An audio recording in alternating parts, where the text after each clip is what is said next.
Good evening, everyone, and welcome to Hand in Hand Academy for Social Entrepreneurship's fifth webinar on bridging the digital divide in school education. The pandemic has taken a toll on all sectors, and the school education has been particularly directly affected. Teachers, students, parents, education institutions have all scrambled to cope with the shifts that education has seen over the last few months, but several challenges still remain, especially when it comes to bridging the digital divide and ensuring that the system really supports education for all. So in this backdrop, I'm extremely pleased to introduce and welcome our very eminent all-women panel. First, we have Dr. Mangla Iyer. Dr. Mangla Iyer is a seasoned educationist with over 3 decades of experience as a teacher, counselor, mentor, and advisor to educational institutions. She has a valuable background of working with the Krishnamurti Foundation in Chennai. She's a magical storyteller, a classical musician who has composed many rhymes and songs for toddlers, and an astute counselor for teachers and parents. She has enriched her administrative abilities while setting up daycare centers in IT corridors of Chennai with Amelio Childcare, and has even started and established a nursery school in Thiruvannur called Inner Harmony Holistic Learning Center.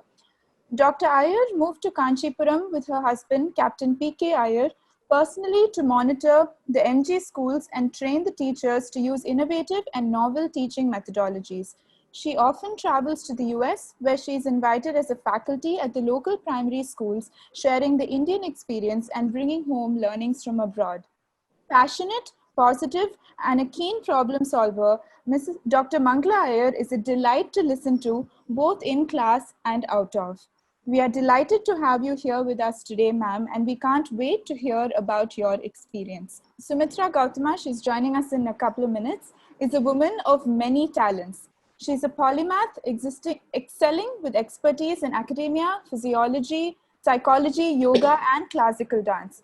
She's been a teacher at the school KFI since 1988, and from 2013, she's functioning as the coordinator for academics and outreach at Pathashala, a residential school run by the Krishnamurti Foundation India, where she is currently the principal.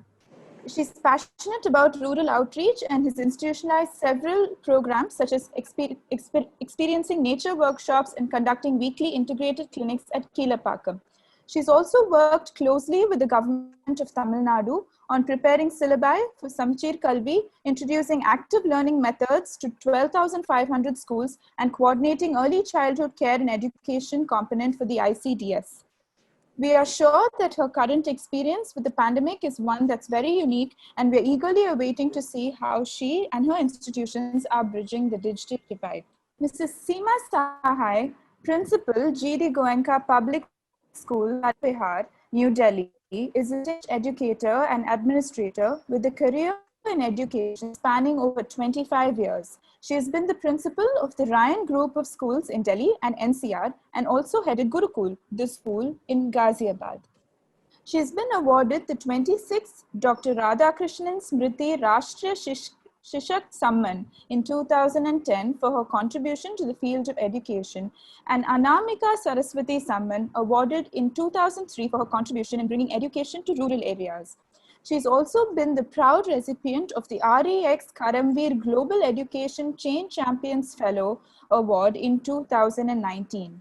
She's been a part of the mentoring and monitoring team of CBSE and also has been an observer for the CTET exam conducted by CBSE.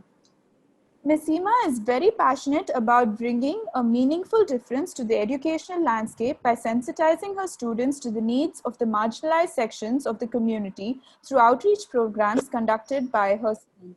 With your varied experience, ma'am, we are waiting to hear your valuable thoughts on how you are coping with the COVID-19. Our last panelist, Ms. Vedica Agarwal, has a master's degree in educational leadership from the world #1 UCL Institute of Education, UK, and a bachelor's degree in economics and statistics from Xavier's College, Mumbai. While in college, Vedika volunteered as a teacher to preteen girls who scaled fish at the docks every day to support their families.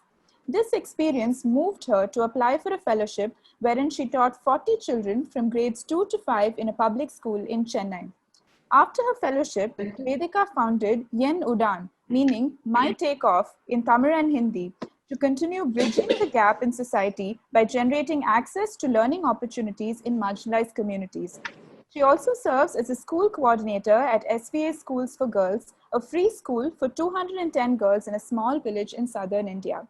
Young, dynamic, and committed, Vedica is truly a change maker with a heart. We are happy to have you here today, Vedica, and are waiting to hear your experiences. Mrs. Madhumati, our moderator, is a science, law, and management graduate, but all these learnings together, her heart really lies in human resources. Her long career comprises of working with diverse industries like service, manufacturing, media, IT, and social sectors. She's an expert in change management, recruitment, and attrition, and has experienced these both in India and abroad. An innately vivacious person, she's passionately involved in dealing with anything that involves assessing, identifying, nurturing, and grooming talent. She works best during crisis that she handles effortlessly. She was the Honorary Vice Chairperson, State Adoption and Resource Agency, Chennai, part of the Executive Board of the Tchaikovsky Music Club Russian Cultural Association, and external faculty at MOP Vaishnav College for Women. She's also been a visiting faculty at BIM, SRM, VIT, Madras University, and Great Lakes. I'm confident that Mrs. Madhumati will steer and moderate this session to bring out the very best in the panelists, and I leave all of you participants to her able hands. Over to you, Mrs. Madhu. Thank you very much. Good evening and welcome to all the panelists, ladies and gentlemen who have logged in to watch this special webinar. I say special since it is an all-women session. The COVID-19 pandemic has no doubt affected all our lives, but not our resolve to find opportunities in the adversity of the current situation to overcome it. During COVID-19, among other sectors, the educational institutions have been affected the most. Happily, both students and teachers have not only shown remarkable resilience, but have also quickly shifted to digital platforms and kept the teaching learning processes going. However, the access to digital platforms is not universal. The digital divide between the urban and rural areas is pronounced, which the pandemic has amplified, particularly in relation to education. Even in urban areas where digital infrastructure is in place, there are challenges that families and institutions face. In this backdrop comes the first question common to all the panelists.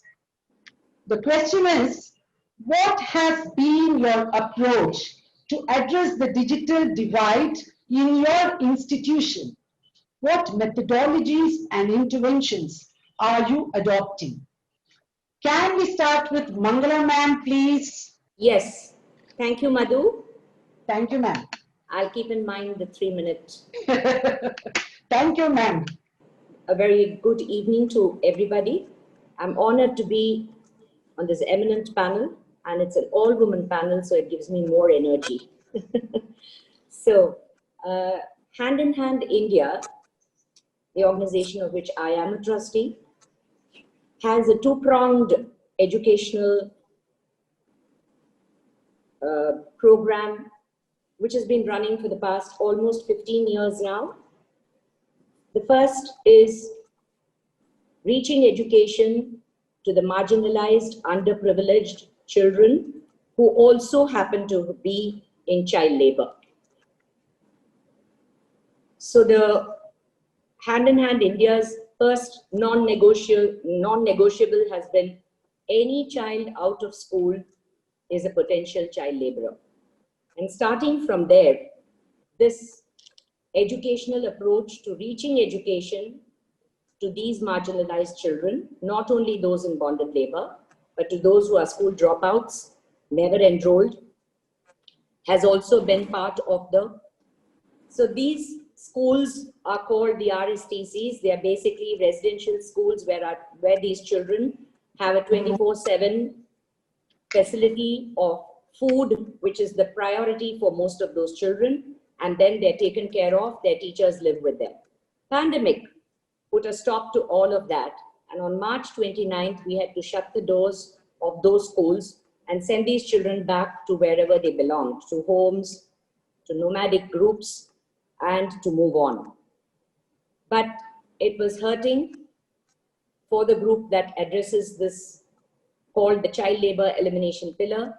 They took it up as a challenge, and since then, from June onwards, the teachers have been going to reach these children. Because as you know, there is absolutely nil technology available to these children.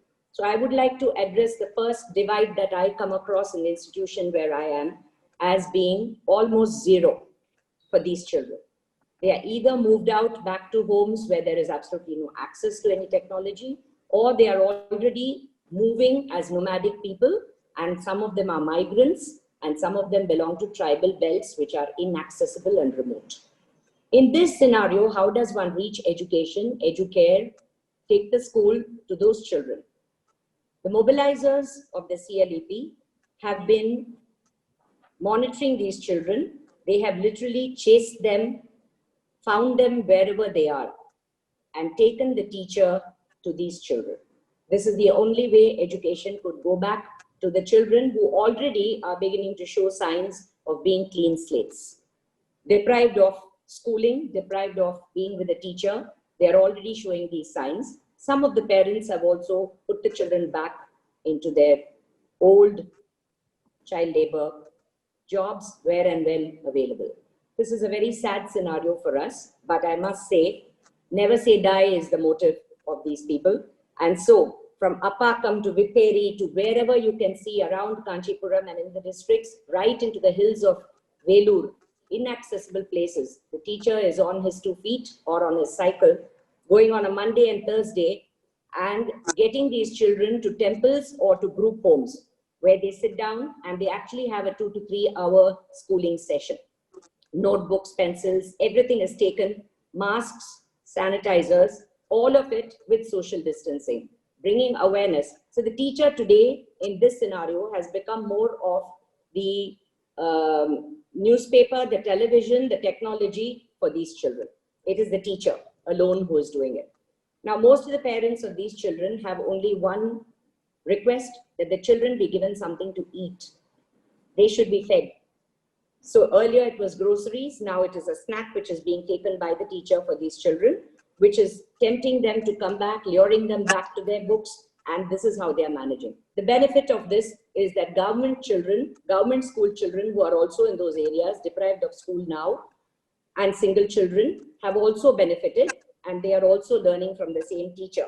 Parents have now requested and said, when will your schools reopen again? This is where the digital divide is actually palpable, very visible, and very, very real for this institution. But excellent, excellent, ma'am, excellent insight. Yes. It was great learning all these things, because you know what happens in the rural areas. Yes. And you have really brought it out very well. And to add one last line, Madhu, if I may, the Mahatma Gandhi schools, which is the other educational intervention of Hand in Hand, has its techno divide because of being in a semi-urban, semi-rural setting here. But those issues will probably be common to everyone who's going to speak about it. So I think I will just leave that for the next available opportunity to share. Sure, ma'am. Thank you. Thank you very much. Thank you. Yeah. Can we move on to listening to Ms. Sumitra, please? Perhaps before I begin with speaking about what's happening in our school, I want to thank Hand in Hand and Dr. Kalpana Shankar and Sahana for the extraordinary inspiration that Hand in Hand has been in much of our work. Thank you, ma'am. Having said that, I don't think we have what might be called the digital divide in our institution. I think by and large, all the children have gadgets or computers that they have been able to access, and our classes began in April. But there have been other challenges which I see. So our classes go on. We have tried to ensure safety. We have tried to ensure parent compliance. Meaning that, are they supportive? Do they endorse the culture of the school, which is humane and which looks at what is important in learning. These are some of the things that we have tried to do in our institution. Having said that, we've also tried, I'm living in the school and we live in we have a rural campus, in the sense our campus is in the middle of 5 villages. And I have been living in the school for 6 months now. So it has thrown up many questions for us to, by way of around us.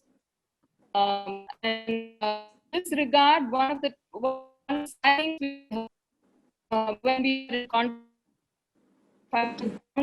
that, when we were wanting to do something that was supported, where learning was supported by the digital media, they said, we have only one smartphone for the whole family. So how can we take a program like this along? So I want to say that we've had access to Zoom. We have a courtyard, a learning courtyard. It sounds like a luxury, and I'm in some ways ashamed to have to acknowledge that we do have a learning courtyard. We have an online program. Our classes have gone on now for nearly 3 months now. And we have classes across 5 to 12, and all the classes are now functional. So we have adopted a number of interventions which include rhythm for the day. We start our reflective movement morning. We have culture classes within online. So how we've been functioning. Okay, thank you very much, Sumitra. Can we move on to Ms. Seema, please? Yeah, am I visible also? I can't see. Yes, you are. Okay. So very good evening to everyone. And on the eve of Teachers' Day, a special salute and congratulations to all educationists who are here listening. And I would talk first about my own school. My school being in South Delhi, it's a private school. When I talk about the digital divide, I perceive it in 2 levels. One, that is within a school, because every school has a mixed bag of students. When I talk in terms of entire India, pan-India, the rural and the urban divide. In the month of March, I recall, it was an overnight transition from a real classroom to a digital classroom. And all our planning, which we had done since the month of January, fell helter-skelter, because now we had to factor in the fact that in a digital classroom, the planner has to be more concise. We have to factor in the limited screen time. But before moving on, at that juncture, at the turn of the academic session, there were a set of students, especially our nursery children, who had been taken in the fold, yet we hadn't had the orientation. So they did not know any of the staff or the principal or the headmistress or the school campus. And we were forced to start the school. So what we did was, we first sent out very gradually this transition, especially I will talk first of the junior level, where the children had to be supported by the parents. This transition happened gradually, where we sent out videos first to the parents to familiarize them with us. We also had, as per Right to Education Act, a mandate to have, we have had 25% of students of the weaker sections, the marginalized sections. Now for them, the challenge was that they did not even have an email ID. Leave aside to be able to access classes online. So we sat through, we contacted each and every parent telephonically. The teachers, they prepared videos for them to download the Zoom app. We started first with Zoom and then switched to Google Classroom. And in doing that, we were able to bring in and rope in each and every parent. I can say that after our repeated effort and daily attendance, gradually all the children, old and new, and all categories came on the same page. And I realized in doing all of this that the most important stakeholder, the parents, have to be constantly connected with the school for them to understand that given the pandemic situation, what all are the efforts made by the school which is in the best interest of their students. And for that, we ran a pilot.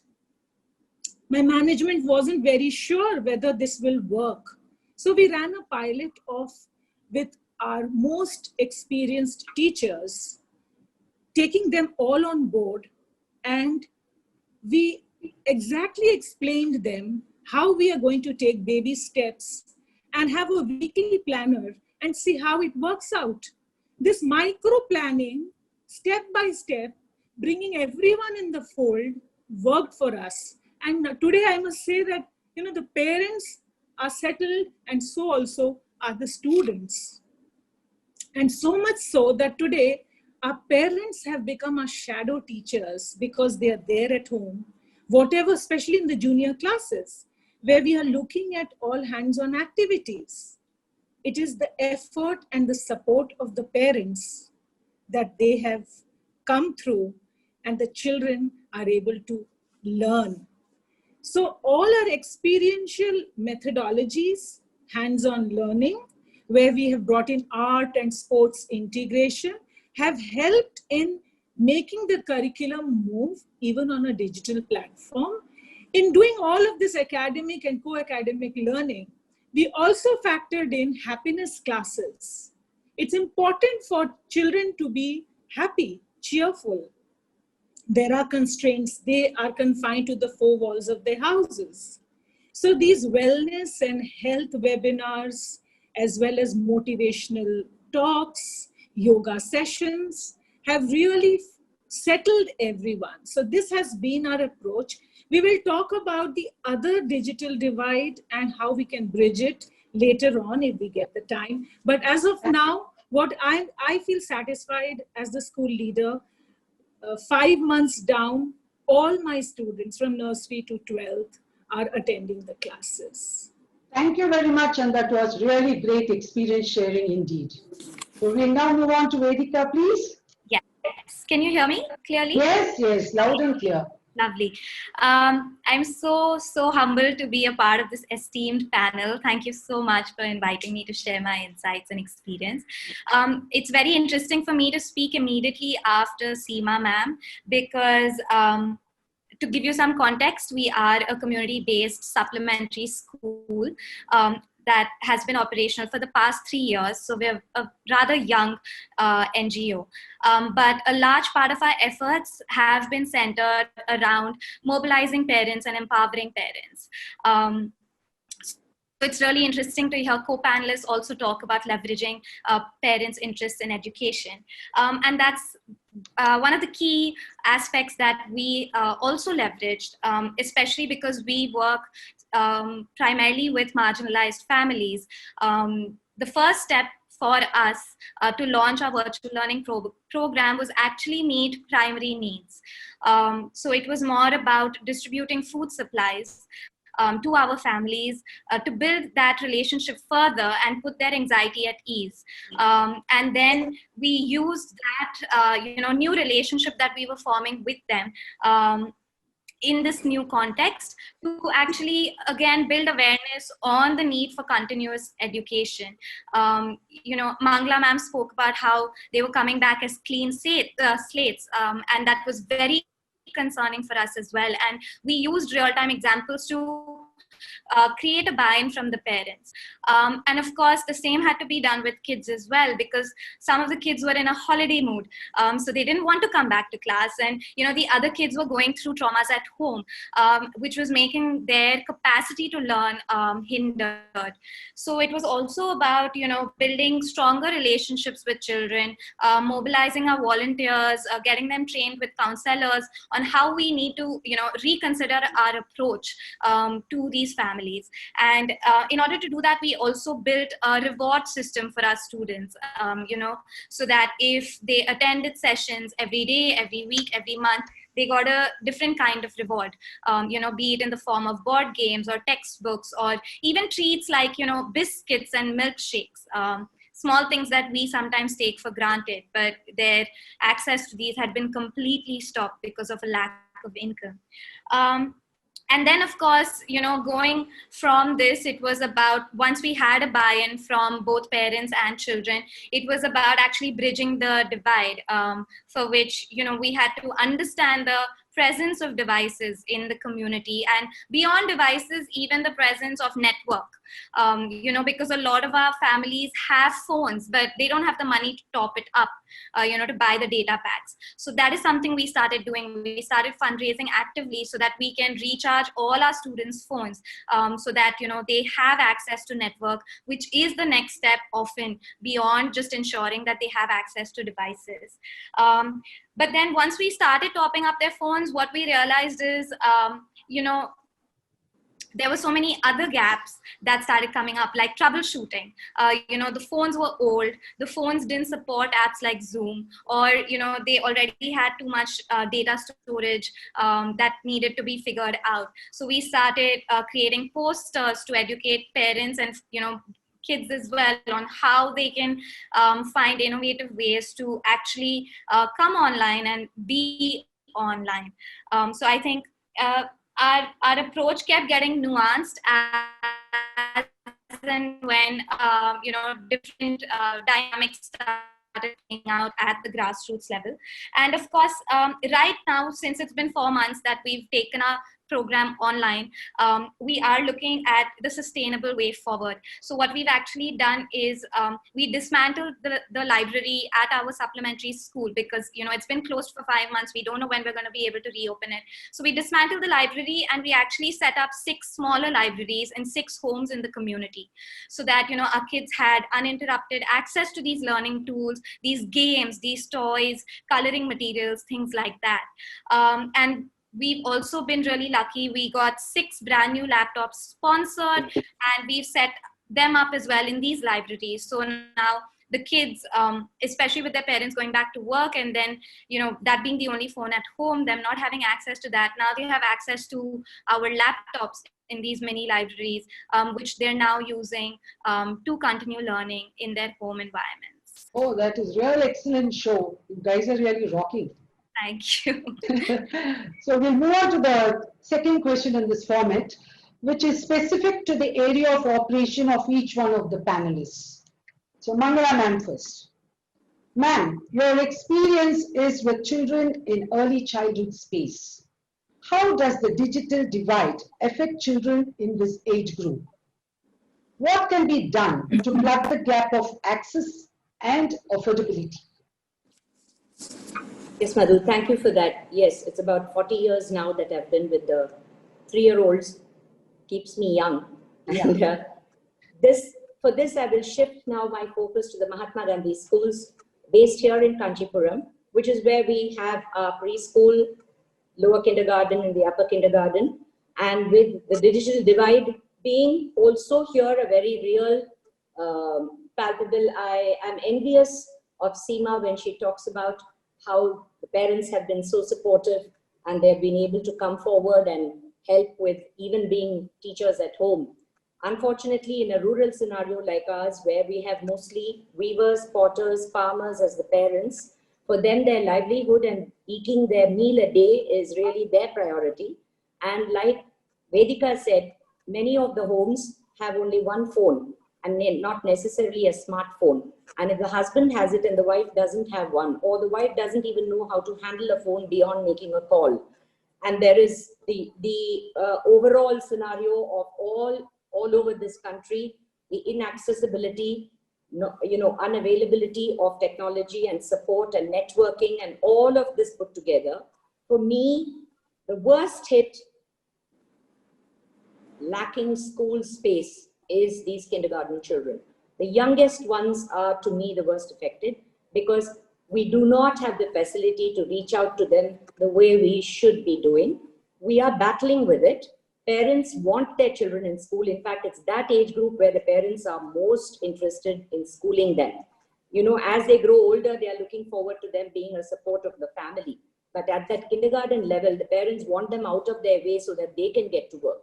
So the school becomes a kind of a babysitter for the parents, mostly in the rural areas. So for me, outdoor play has become nil for these children.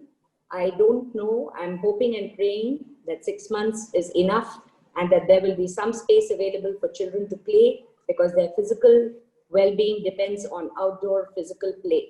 Too much of only being on a screen has its own disadvantages, and isolation is becoming the order of the day.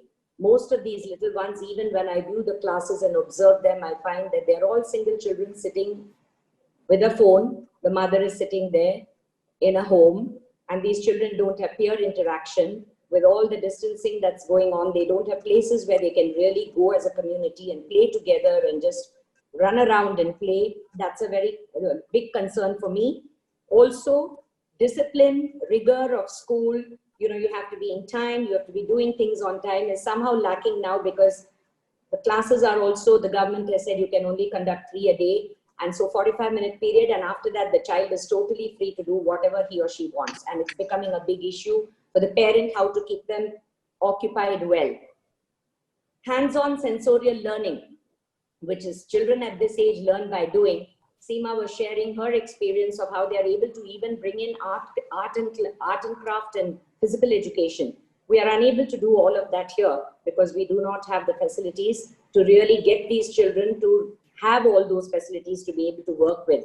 But the teachers are really, really, really pushing hard, and with all the inputs that they have available with them, they're trying to now, for us, it is about educating the parent first now. That is our first step, is to make the parents aware of how important it is for these children to have a serious experience of 45 minutes or whatever, but to be serious about it. There is this attitude to say, okay, they've attended, they are in school, but what is the outcome? The learning outcomes are not very visible for us as yet. There is a cocooning and there is a marooned feeling for these children. And I'm worried about them, the dependency that's on the technology itself, that without that, they seem to have no access to any learning. And for me now, I think I'm looking at Educare itself with a new pair of glasses. I'm saying, so what is education for us now? What are we doing with these children? And what should we be doing? It's a big question mark as of now for me, the youngest being affected the most by this, only because of them being in need of social behavioral learning, which is why they come to school. And that is somehow deprived. And we need to really address that. Language, speaking, communication, all of it is also being limited. And there is no space for them now to really, I love the way Vedica talked about the library moving to where the children are, and having a space to have books for them. But again, for us, that is a challenge, because we have really illiterate parents also, for whom reading a book is not really a priority. And most of these children come from homes where they also pitch in with the household chores and having to do that. So I really feel we have to revisit the reason why we are educating these children the way we are. Do they really need a curriculum and a syllabus, or are we talking about really making it a happy place for them and making them become part of the social scenario? That is really inviting them to be part of this whole scene, being aware of what is actually going on, and yet being able to overcome all of that and learn for the love of learning. Sure, ma'am. Thank you very much for sharing your views, ma'am. We move on to Ms. Sumitra. Ms. Sumitra, your forte is not only school management, but also building the ability of children in language and extracurriculars.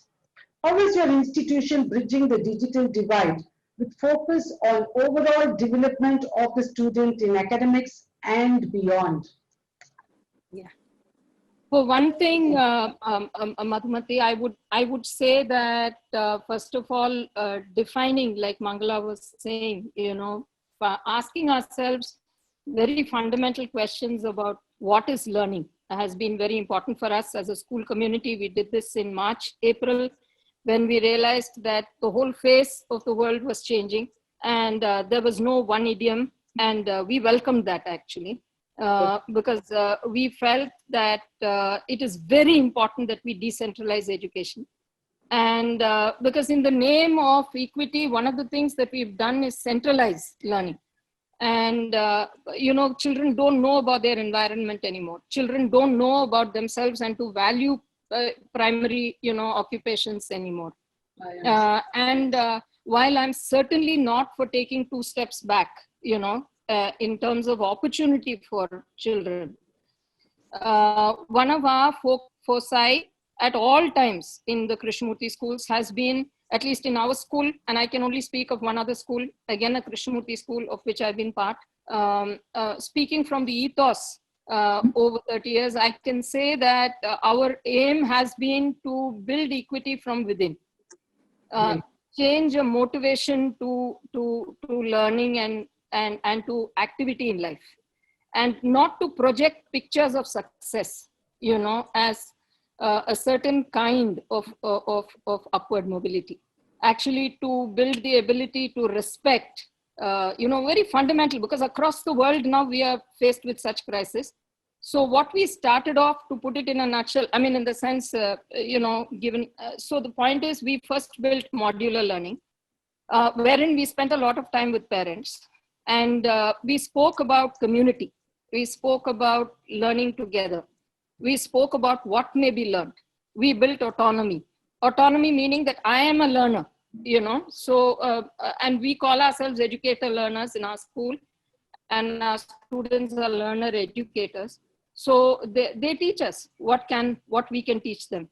And I think in some very fun, and this is not what we've discovered in our work with outreach, is that this isn't an upper middle class or rich idea. I think this is true equity. And I think children have a right to be learners.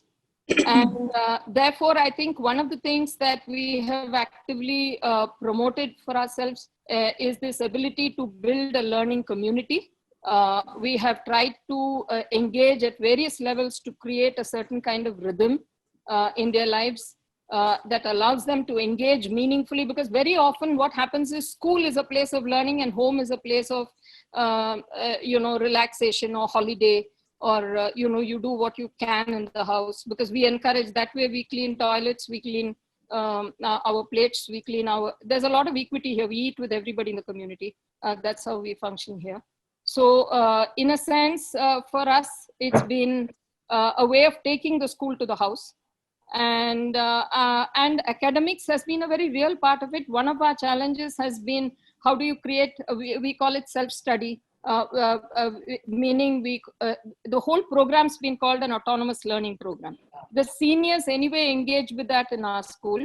It's called Program of Autonomous Learning. And now it's a whole school autonomous learning program. And they learn how to learn. They learn by themselves. We give them various things that they can do across a day. It's very carefully planned. Really very impressive, and thank you very much for giving us such impressive insights. Ms. Seema, the next question is for you. While students accessing technology is one side of the ball game, how do you train teachers to better equip themselves to adapt to technology and bring out the best in the students, particularly when teaching learning is a two-way street?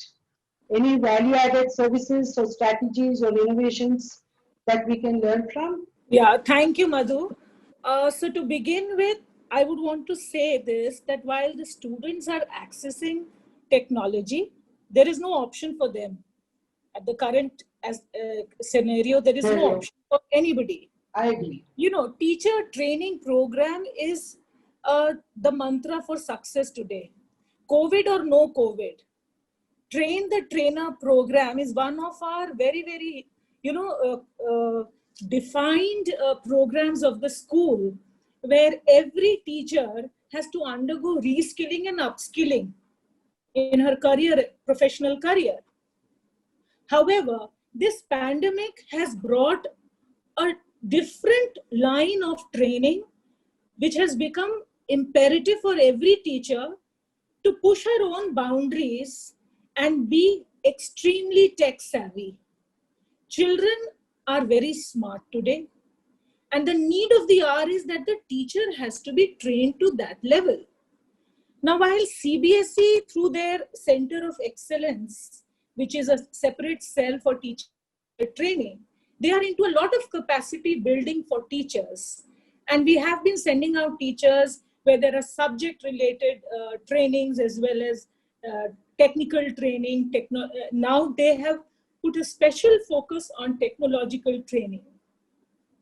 In doing all of this, we have to keep in mind that there has been a transition from a real classroom to the four walls. The classroom has shifted to within the four walls of a child's home. The teacher stands being assessed, observed, and judged by the parents as well. That kind of transparency has been there in the last 5-6 months. So while we are trying to train and upskill the teachers, there have been several, sessions that we, asked our teachers to train with, and they were, in a phased manner, we introduced technology to them. Various certification programs for teacher training in the virtual space was, brought in. Not only this, a number of training programs have been undertaken, and a lot of digital material. As I have been apprised of, that the Ministry of Electronics and Communication, along with Government of India, CDAC, and Amrita University, they have launched O-Labs. These are the online experiments that can be taken up by the teachers for classes 9th to 12th. So where we are going from now is that the government, through the Ministry of Education, is also trying to empower teachers across the nation. NCRT has come up with the alternative calendar, which has been developed for every teacher to teach online in order to meet those defined learning outcomes, to be able to achieve them. So we have to understand that while the government is doing their bit, what we at our end are also doing through various private institutions and agencies, which are giving some very, very niche training for very specific areas of development. We are sending out teachers on a paid basis also sometimes, and they in turn come and train the rest of the teachers. So it's a lot of teamwork and hand-holding within the teachers, the community of the school. So in this way, I see of it that there are certain teachers who are older in age and are not as,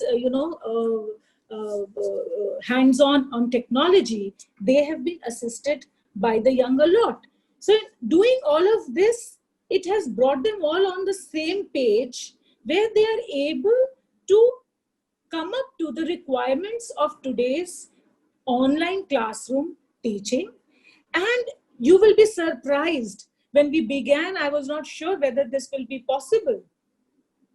All these, as per our pursuits, our planner, where we have our elections, where we have our investiture ceremony, our appreciation day, our PTMs, our celebrations, all our inter-house competitions, so much so, we also conducted, we have an annual competition, the Goenkan Literacy. It is a literary event.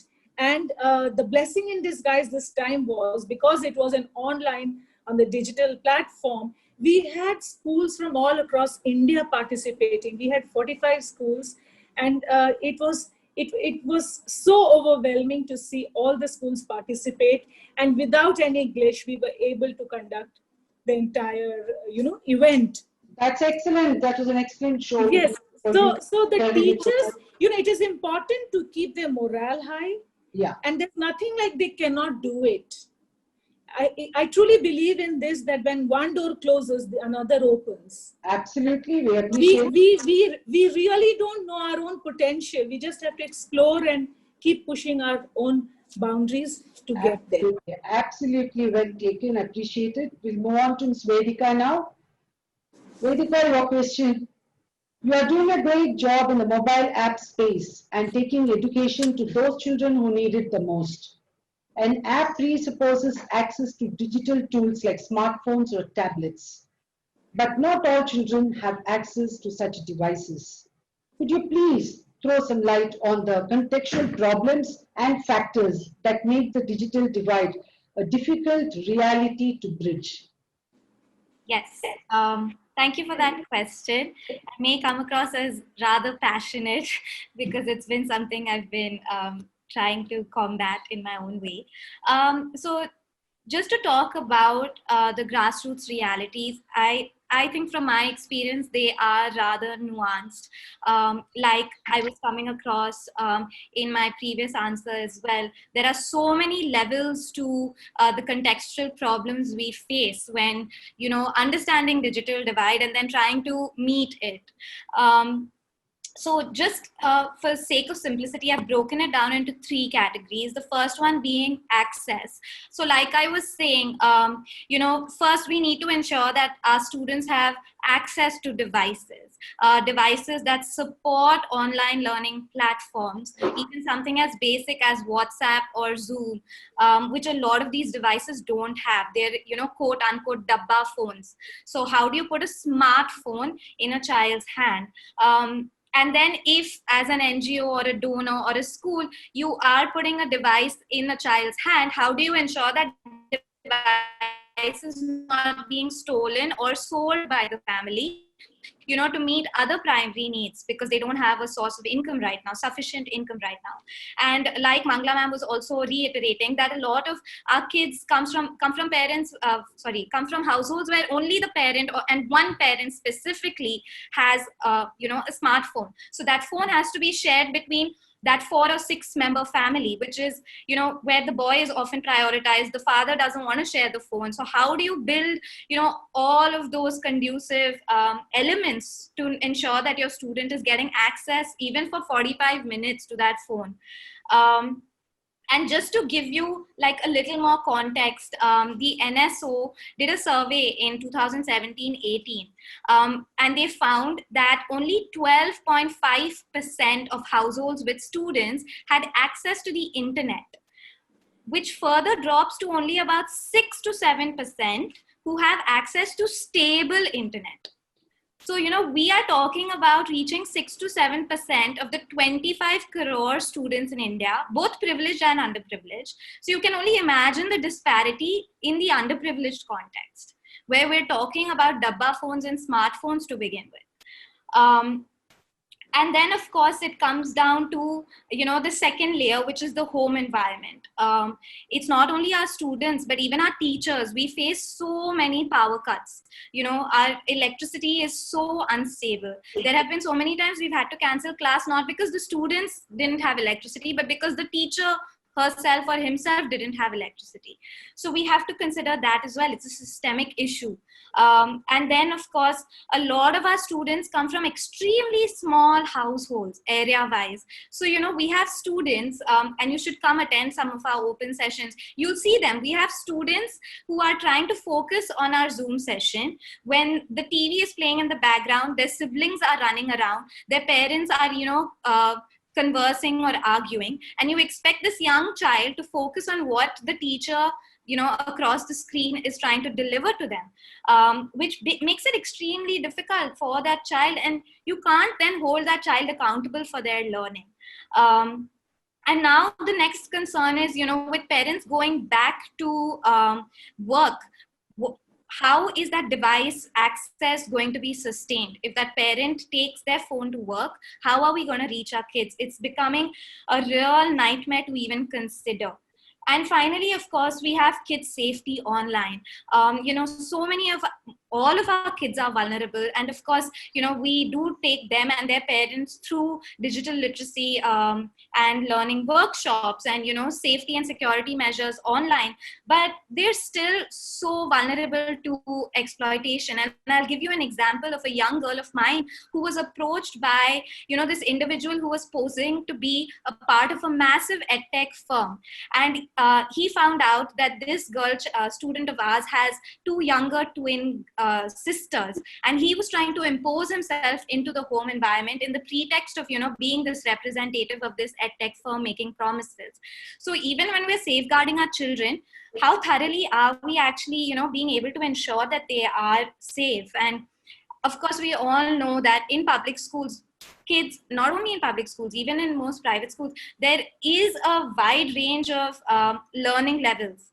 There are learning gaps especially. And how do we then try to differentiate our lessons and try to approach our kids in a manner that none of them are being left out in their online class? So I think over here, training, like Seema ma'am was talking about, and an upgrade in pedagogy and our practices is imperative. And also, creating and distributing content in vernacular languages. When we were launching our program, we weren't able to find quality resources as many as we were in Hindi in our regional language of Tamil, simply because they weren't present, and we had to create so much of our content, whereas our partners up north were just adapting from each other, utilizing pre-existing content. So I think like I was saying, the problem is very nuanced, and we really need to start considering all the different levels at which we need to operate to try to bridge this gap. Thank you very much for highlighting the magnitude of the problems that you all are facing. Now we come to the last question, which is common to all the panelists. This subject is very close to all our hearts, so it's very difficult for us to have a time restriction. But however, since this webinar is for an hour, I request each and every panelist to share your views in a minute or two. The last question, that is, what is the future of education and technology in India? What are the key areas schools and parents should focus in the next year? Mangla ma'am, please. I think the government has taken the first step forward by planning out an education program for this country and unleashing it by saying that this is likely to be the way forward. And so somewhere, I guess, all of us will get roped into that, whether we like it or not, private school or public school or whatever school. Somewhere we will probably have to have that as a kind of the backbone around which all of us work in our own individual spaces. So if they're talking about, I like the way skill development is being given more and more importance in learning today, especially in our scenario of the rural communities more than the urban. Urban also, definitely, I feel there are so many qualified people today, if you look around, who are really not in the jobs they should be in. And so if it's only an education which is going to give them the salary at the end of it, so education for a life and not for a living is really what we need to look at. And so what are we doing about that, and how as educators can we bring in some kind of a change in the attitude towards learning and for what it is. Sumitra was telling us about why we need to have equity, why we need to also have the self-learning for the sake of learning, teach them how to learn. And somewhere the parents have to support us in this to change their mindsets about, you even have a very, very rural woman asking you, after 10th, then what for my child? So why is he to be, why are you educating him? And what is the answer we give her? So skill training, I think, is very crucial. And if we can hone in on this to say, let aptitude be the best judge of where that student or that child must now focus on. And if we as educators, teachers especially, must know their child and not only know them from the academic point of view, all the more now with distance separating them physically, not being able to reach out to a child the way you would love to, sit under a tree and chat with the child and find out what his problems or issues are. if that is deprived, today we are all talking through, the husband and wife are communicating on an SMS, and so I feel that this is something we all need to think about. And the concern is about where are we going? I think we are moving forward, definitely. And I have great hope, and I do not give up hope, because I know that this pandemic has also brought out, like Seema told us, it's pushed us to a limit to say, it has put us on a fast track, ma'am. Not only fast track, I think we are all being creative now, and things that were never occurred to us have started occurring now, and opening up doors and windows to us which never we thought of opening before. Teachers are coming up with very innovative ideas, and simple things, but even from a kindergarten teacher making a chart to make it even more interesting for a child has become the order of the day. So Thank you so much, ma'am. Thank you so much. Sumitra, ma'am, please. I would primarily agree with Mangala about skilling, and I think that that's a very beautiful new direction. I think that there are very wonderful skill programs which can be adapted to a range of situations. Our own children seem interested, and we are also envisioning it as part of our outreach. And I think skilling is important. Career, like what she brought up, that is aptitude and interest. The child has a right to be himself or herself or whoever, whatever gender they are. I think they have a right to be who they are. And I think that they must be encouraged in that right. Therefore, I think, creating structures for them that they must occupy, I don't agree. And I haven't seen this. I have had access to children of various classes, economic classes, and I see that recently the Tamil Nadu government has taken a very important step in that direction. I was part of a core committee that did career guidance for class 10, and it was welcomed by parent and student. We had on the last days, it was tried out in 6 schools as a beginning, a pilot. It was supported by UNICEF, and I saw that children and parents were welcoming of it. They said, entrepreneurship, what are we driving children towards, white collar jobs for? What are they going to get out of being second rate and third rate global citizens? What are we wanting to prepare India for? So I do believe very seriously in autonomy, decentralization, skilling, and career guidance. Thank you very much for your insights, ma'am. Over to Seema, ma'am, please. Thank you, Madhu. So I agree with the co-panelists here in saying that skilling is very important. Today education as well as technology are like the two sides of the same coin. The National Education Policy 2020 has been talking in a big way again about the vocational, training and vocational courses starting from class 6th. But we need to look at it that where is that infrastructure support to every school for that? It requires a basic infrastructure first to be laid to make it happen. That is one thing. But today what we have to first address is the harsh disparity in the rural and the urban setup of the country in terms of internet connectivity. Vedica spoken, that is her first-hand experience. So has Sumitra talked about it, that, the irregular electricity supply, then poor internet connection, sometimes the inhospitable household conditions and lack of, e-learning modules. So all of this has to be seen, the larger picture has to be seen by the government. Absolutely. The education ministry has to bring that overhauling for us to come through all of this. We cannot be working in silos. There are 30 crore children today whose education is under question. If we look at the data, the total percentage of internet users in our country is just 23.8%. So we have to scale up to that. First, we have to bring that technological infrastructure to digitalize our educational space.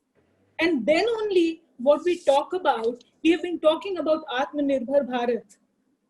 This self-reliance will come when we are strong from within. The teachers are ready to take that leap. The children are bright, whether in the rural setup or in the urban setup. Children are children. It is how we mold them, how we train them. Entirely agree, Yes. Seema. So here comes the task. We have been talking about, bringing a lot of change in our curriculum. Yeah, Focus has been brought on computer coding and such courses, web designing, which will not only make the children and teachers more competent, but would be also fetching more job opportunities. And in absolutely line right. with this, in alignment with that, way back in the month of April, when we were set to start class 11th, and the children were all in a dilemma which stream to choose. Of course, the national education policy has diluted the, streams demarcation of humanities, science, and commerce. But it has to see the light of the day, whether it can be workable in a school's timetable. It's easy to say that a child can do physics and fine arts. Do we have that kind of a timetable to function, to be able to run it in a school, that kind of a faculty? All of this has to be, mulled over, discussed, as well as thought about. A lot of brainstorming is required. And, from time to time, right from the age of class, the children in class 9th onwards, maybe even earlier than that, 6th onwards, a lot of career guidance, career counseling sessions are required. Children Absolutely right. have to be guided. So it is not just about the next 1 year, it's about the years to come. This kind of blended learning is here to stay. It is not going. Entirely agree, Ms. Seema. We'll move on This is to going to Vedika stay. now. This has been a permanent change, and this is how we have to function from here on. The government has to work towards it for us to believe that we are self-reliant and we are not. I'm When we sure. bring that, our children will not be knocking the doors of international universities. Absolutely. Thank you very much. We'll move on to Vedika, please. Just to pick up from what Seema ma'am was saying, our current situation makes me think of Sugata Mitra and his approach of, the schools in the clouds, where you just set up laptops or computers in different parts of communities and let students take onus of their own learning. And his research found that kids do have the inherent capacity to learn on their own without any teacher intervention. But moving beyond that, I also think that the lockdown has actually highlighted how important parents are as stakeholders in education.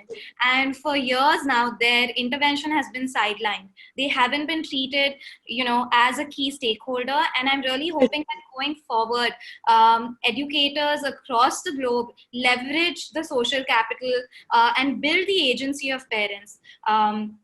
Because they are very important players in not only education but like the overall upbringing of the child, which is obvious, but especially in marginalized communities where their agency is so low. It's time, especially for public schools, to open their boundaries and expand it to the entire community beyond the four walls that they're used to operating in, and actually build on that agency and mobilize and utilize the resources in terms of the human capital present in these low-income communities. Thank you very much, Vedika. Thank you all the ladies for this breathtaking session. We have now come to the Q&A. There are lots of questions which are poured in, but we'll just select a couple of one because we are already overshot now. This question is for Vedika. What could be some practical, low-cost, high-impact initiatives that can be rolled out to ensure access to education amongst the poorest of communities? Honestly, I don't have an answer to this because I don't know what you mean by high impact. But, definitely something that we all could explore is also, of course, leveraging technology, which the lockdown has forced us to do. But beyond that, you come across so many great interventions across the globe where, again, community learning is being facilitated. Like just this morning, I read a news article where a village, panchayat had painted the different walls in their community with school content. So kids could just walk around, and that itself became a learning environment for them. I have heard so many other stories of, community members inserting loudspeakers in their communities. And then, you have a teacher or an educator or just a well-informed person speaking into that, so that at mass, kids again have access to learning. So I think there are different ways we need to explore our approach beyond technology, which is where I think we are getting limited. Everyone is focused on technology's intervention, but there are so many other community-driven interventions that we need to start, looking at. And sure. This last question will be for Sumitra. How can we address the practical sessions, that is the lab teaching, through online classes? There are a number of possibilities. Okay. One is to re-envision. One is that in any language, one possibility that we explored actively was speaking over, for the junior classes. What we've done is we have created the possibility of re-adapting experiments with the same outcome. So it's something they can try out at home. It's something that they're seeing around them. And these are not necessarily high cost materials at all. It's just stuff that's around them that they can use and learn science from. And things they can observe and learn science from. It's actually going back to the basic rubrics. And I don't think it's cost. I think that Vedica said something very important in the end when she spoke about the importance of community as co-participants and co-holders of learning. And I think that's richly possible with interviewing, with phoning, knowing somebody and phoning them. And one of the builders of equity here we have found is actually tapping into indigenous knowledge. There's a huge amount of indigenous knowledge. It's not, problems are also great builders of equity, because you understand that whether rich or poor, the human problems remain, quarrels remain, difficulties in family remain, difficulties in being understood and being isolated remain. So what you can do with experiments is use maybe Khan Academy, overlap with Tamil. We've tried that. You take programs with certain kinds of experiments and interpret them in relation to content that everybody in that class has or that group has. We have done that.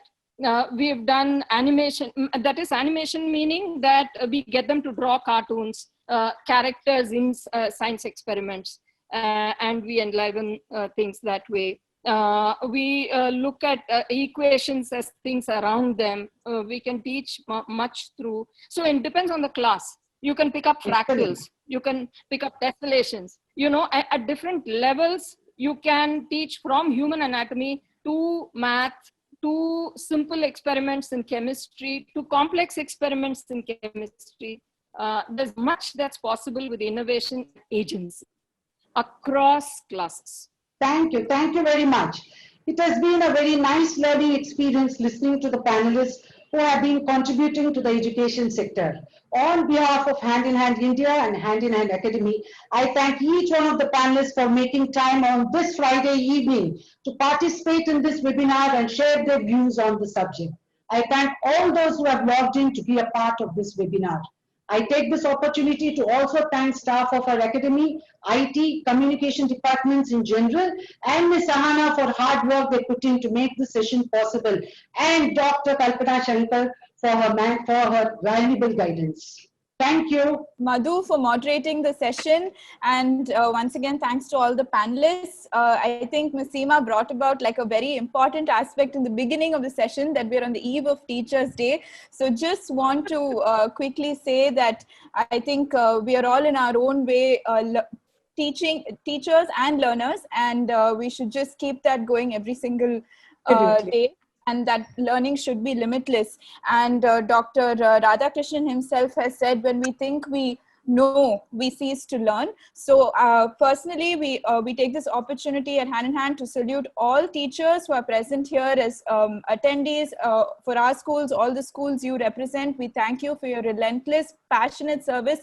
It's definitely not been an easy time, but you've proved yet again that really you can overcome anything and be role models for students. So I wish everybody a very happy Teachers' Day in advance, and thank you once again for being a part of the session.